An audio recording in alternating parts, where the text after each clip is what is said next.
You can see at the bottom of your screen, there's the NATO on the right, but an E-Wiz on the left. A very interesting band choice there, Andrew. I mean, the E-Wiz does figure into a few very specific decks, but I don't know how much. I mean, maybe something about the deck pool of Reiki Jones or the deck pool of PONOS overall, they feel like functions well in this matchup. Yeah, I mean, the thing about the E-Wiz is the Inferno Dragon has been showing up more and more with the Inferno Tower nerf happening, so maybe, just maybe, Diego B wants nothing to do, or I mean, excuse me, wants to be able to put the pressure on with that Inferno Dragon.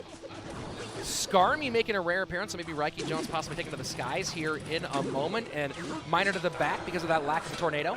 Yeah. The Skarmy has popped in with that Lava Clone deck, and also, of course, that new Princess Mega Knight Royal Giant deck that's started to climb up the GC ladder.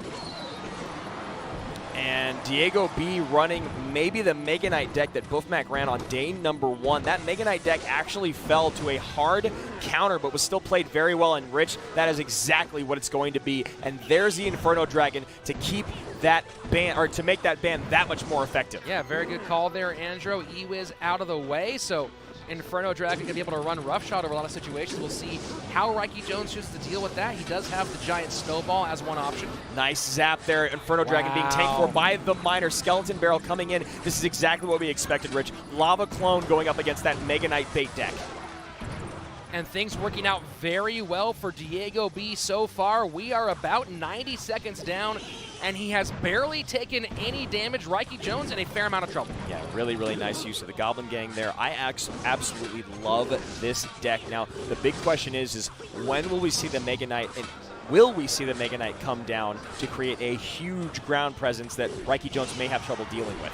And Diego choosing to let the Baby Dragon get on tower rather than sacrifice those Spear Goblins. Skarmy down again in response, but Zap gets things out of the way, and Reiki Jones in a lot of trouble. Reiki Jones incredibly frustrated. You see his hand to his head. The thing is he does not have another spell to deal with all these swarm units. He's only got the snowball, and now the Mega Knight comes down very aggressive in the opposite lane. Reiki Jones in a lot of trouble, Rich.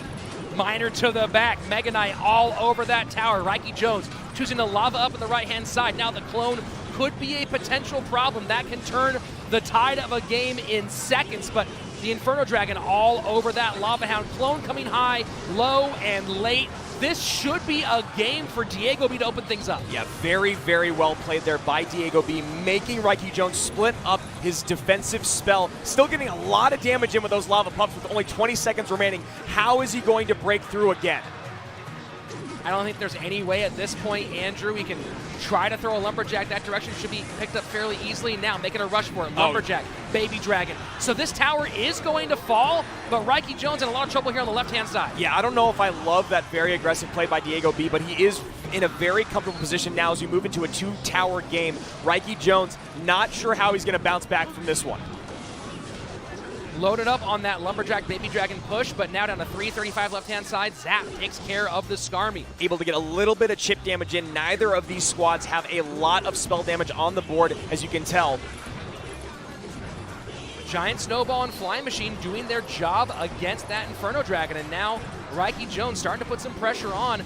And there you go, exact same moment. Baby Dragon comes down perfectly. But you get the Miner to the back. That is huge. That is going to do it right there. Those zaps from Diego B have been masterful throughout this very first game. And the West is finally on top. After 2 matches in the books, Diego B puts them up just 1 game. He has just been nails throughout, and especially for a guy who really didn't show up a ton so far throughout the season. I mean, overall, he's only played 23 games. And only 12 games overall in head-to-head play, so a big spot here for Diego B to sort of put his stamp on both the entire CRL world and, of course, the World Cyber Games. And you see Reiki Jones, once again, a very emotive player. Not talking about the emotes on the board, but take a look at his face as he plays, talking to himself, making faces. He is so engaged with his play. So Royal Giants. Will we see a second spawning unit come out, or will he go more traditional? Lumberloon, opposite lane, immediately Lightning does come in, but that balloon is raged up. Oh, wow. That is a huge early drop. Lightning does a lot of work, but now down to 1464. And Musketeer Bats will take care of that Royal Giant before too much damage is done. Yeah, Diego B knew that he had enough in the tank to play defense. Musketeer already on the field. It looked like he would not have enough elixir to take down that Royal Giant quick enough, but the Bats come in very well played. So have yet to see Spears thus far, Andrew, so feeling more and more like to be one of the two traditional Royal Giant Furnace combinations, either the Lumberjack variant or the Guards variant, both of which, of course, if you've watched CRL West, you know we're not a big fan of. Yeah, you have made it your personal mission to discredit these two decks, and honestly, for good reason. They just have not performed well, so we'll see right now if Reiki Jones able to pull it off. Going with the Barbs version in this case, so we will see how that works out. Feels like Diego B might be holding on to a Fireball potentially. Could be. Bats getting eaten alive there. Lumberjack staying alive just long enough to put some hurt on that Royal Giant. Lightning comes in, but just a tad too late. Down to 1465. Baby Dragon distracted by the Ice Golem. Yeah, Reiki Jones behind by 1 HP. And there you go. The hut is in, so we will see if he can hold off now against this Lumberloon combination. This deck just cycles so quickly, Rich. And Goblin Hut does come out, so running the more popular version here at WCG. The more effective version as well.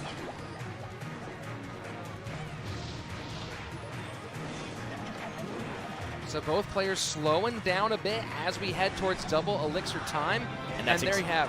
Yep, that's exactly what you want to do, Rich. Is you see someone overloading in one lane, you want to go opposite because a balloon can take a tower at any moment. So Balloon trying to get drops. Royal Giant opposite lane. Balloon gets down to 395. This is a lot of trouble for Reiki Jones, down to 123. If there's a big spell in Diego's hand, this would be the time to use it. And you see those Barbs coming down, trying to defend against something, anything. Reiki Jones in a lot of trouble. So clearly Diego B not playing a Fireball, not playing a Poison. Gonna have to find a way to get on tower. That's gonna be difficult with all these buildings. Has done it before, but has to do that while also avoiding a couple of big shots. The Royal Giant can shred that right-hand tower in a moment's notice. I wasn't sure if Diego B was going for the swerve there. You saw the Ice Golem come down and then delay on the balloon. Only 7:03 on the top right, though. We know how quickly RGs can turn things around. And there it is, Giant Snowball trying to load up the Barb Barrel. That should be easy to stop. The Furnace turns in. So now we have a race here. Royal Giant trying to get away. Bats come in and take it out. Down to 11 HP. One more Snowball is all it will take for Diego B to take a 2-game sweep. But he might not even he doesn't even need it. Look at that. Diego B takes first. That is a great position to be in. And now you see the bans are in. We've got Giant Skeleton from Team Liquid. And once again from Tengad and Mikambuya, the Tornado. So I wonder if that is going to keep the Royal Giant decks out of the mix here with Giant Skeleton gone. Still a very viable win condition for 2v2, but I don't think we've seen it without Giant Skeleton in a long time. So Tengad and Mikan immediately taken to the skies. Will we probably expect a balloon to be paired here? Something we didn't see much in CRL West, of course. High Inferno. Very popular play when playing against the Lava Hound. However, a nice Ewiz in response. An Ewiz Snowball, or Fireball Snowball to get that Ewiz out of the mix and make sure that Lava Hound dies at the bridge. And there we go. Yep. A big, big balloon play. Lightning trying to stop it. Might sneak through. No, stopped at the last second by a very, very nice Mega Minion Baby Dragon combination. Yeah, not only were they there for the DPS, but also clogging up the aerial lane for that balloon to make its way through. You saw the negative elixir trade with the Fireball and the Snowball, both coming out from Canario, but you got to get the Ewiz out of there or else that Lava Hound would have been way too healthy, and maybe we would have seen tower down. And take a look at these two teams, Andrew. Surge and Canario kind of facing away from each other a bit, speaking very, very lowly, very slowly, whereas Mikambuya and Tengad kind of facing each other and getting very, very verbal, gesticulating, a very different kind of teamwork, both of which very successful. And there you go, Rich. There's the Royal Giant we weren't sure if we were going to see.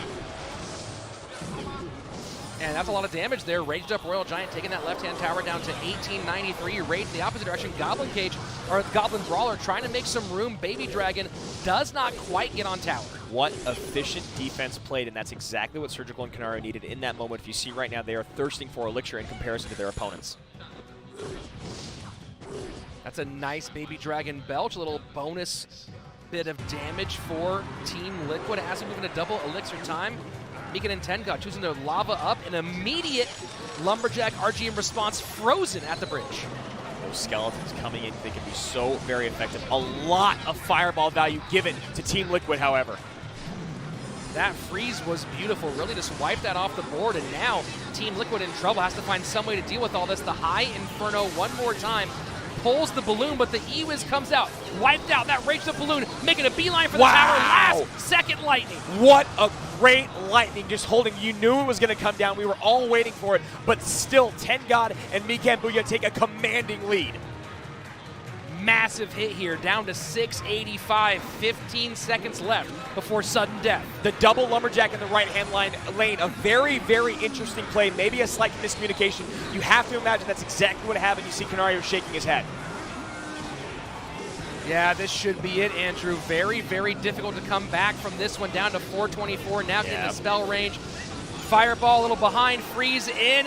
Meekin and Tengod take game number 1 of 2v2. That was the best of 5 Liquid wants to get back in now. Even if they do lose this set, it's almost like Surgical Goblin kind of wants that. We know he wants it to that BO5 set, so we'll see what they do here. And opening up with the Golem pushed by the Prince. And in case you are just joining us here at the World Cyber Games, brought to you by Samsung, a reminder that Diego B did take the first set over Reiki Jones to put Team Liquid and CRL West up, but right now PONOS Esports firing back for CRL Asia. Prince nearly escapes, picked up by the Skeletons, and generally good defense played overall by PONOS, but they did spend quite a lot. One card should be able to take out both of these. Or they decide to eat it and go for another Golem push, as you do. And again, doing a very good job of making sure the Prince, now the Dark Prince, get behind the Golem and don't accidentally run to the outside. So Golem moving fast. Here's one of the more interesting things here, Rich, is that with Giant Skeleton out of play, that was one of the biggest reasons why the double Golem did not work throughout the regular season. The Giant Skeleton would stop everything in the lane behind the Golem and then stop all the DPS. A very, very nice defensive interaction there from Team Liquid, and look at that tower, Rich.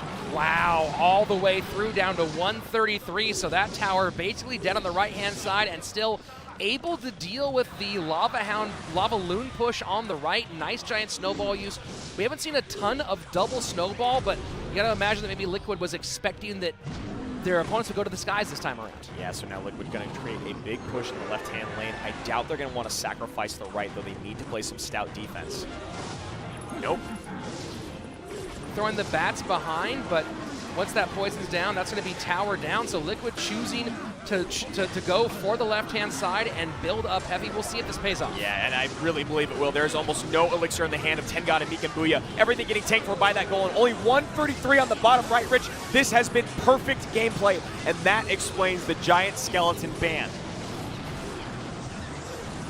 Final 45 seconds. PONOS wants to find some way back. It seems unlikely at this stage. Surgical Goblin and Canario playing that double Golem perfectly. Fireball finishes off the tower, and at this point it's just elementary. Even that Ice Spirit coming in, trying to keep that Inferno Dragon off the tower. One elixir that they may want here on offense. And they've handled the balloons beautifully, Andrew. We talked about the difficulty of dealing with balloons, especially now with NATO not in hand because of the bans. And so far, Surge and Canario have not been phased by it. Wow.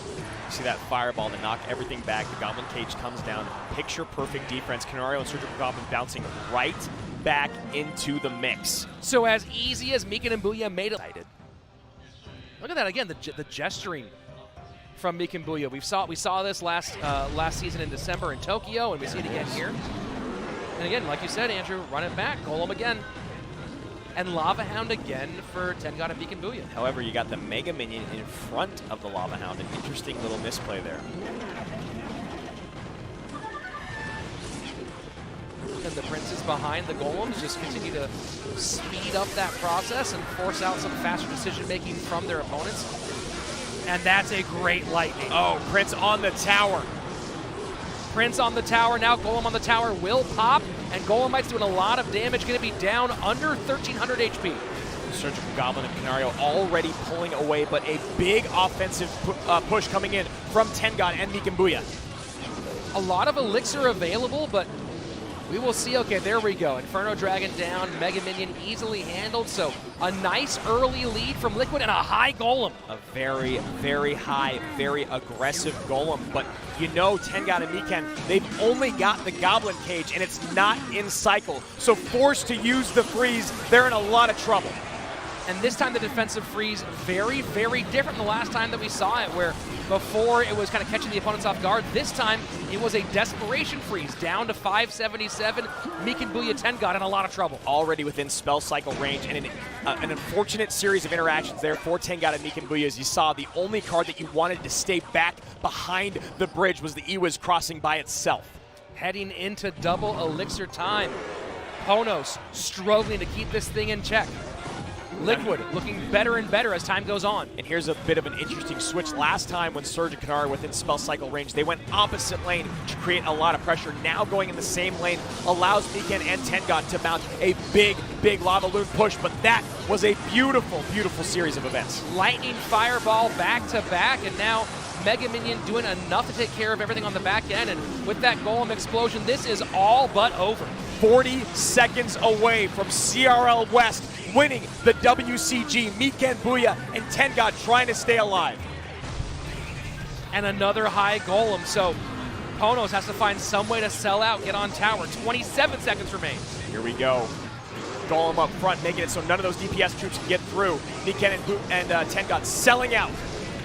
Raged up, that's gonna get the tower, it looks like, so Fireball comes in, Lightning saves it. That's going to be it. Team Liquid seals things for the West. CRL West are your WCG champions. And right there you see, vamos, let's go. And there you wanted to see the emotion from Surgical Goblin and Canario. You had it. They're not going to waste that energy before the win is in. And now all of CRL West celebrating, so happy to take this victory. You know, they came in, had kind of an up and down showing on day number one, then closed things out against China and came here against an Asian region that looked nigh unbeatable, and they just ran right through and had a great showing today. And you saw that very first deck that Surgical Goblin and Canario ran did not work out very well. Obviously a few misplays there throughout, but then the double Golem deck 2 times in a row. PONOS did not adapt. They needed a big building in there. The Goblin